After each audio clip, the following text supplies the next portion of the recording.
Like many young people, Alice Diamond dreamed of her future. I was very interested when I was much younger. I was just very interested in physical education. I loved moving, I loved the way it made me feel, and it just seemed like a really cool way to spend your life.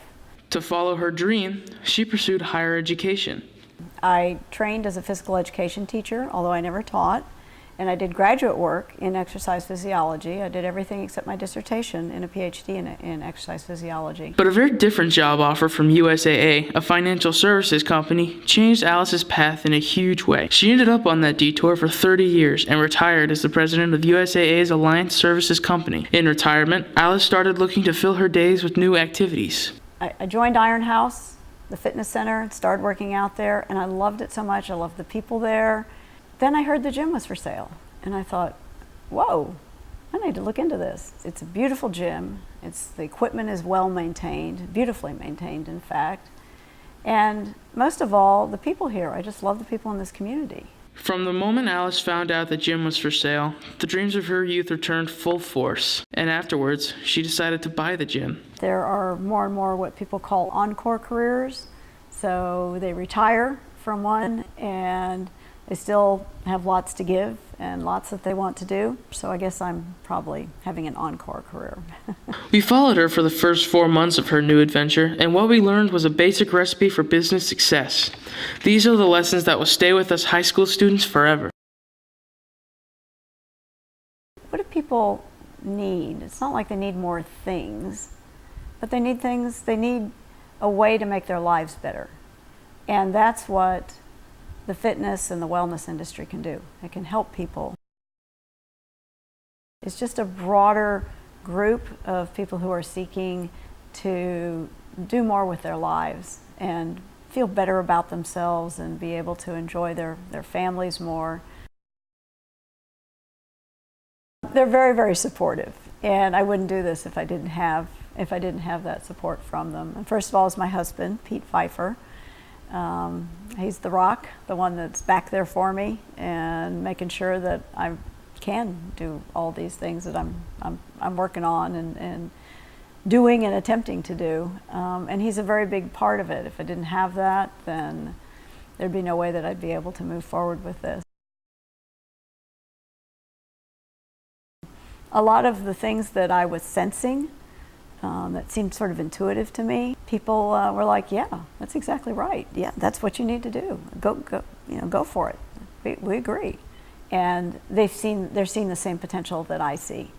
And they're like, wow, this is so great. And I mean, what could be easier than that? And putting all that together. It was a nice surprise, but it was a little bit of a surprise.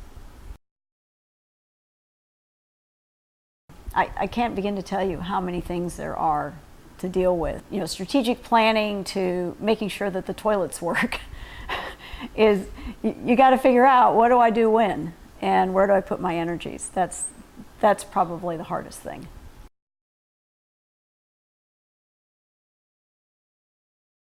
Probably the biggest thing is making sure that you trust your gut and your instincts. Make sure they pursue them and that they think about them and that they dream them.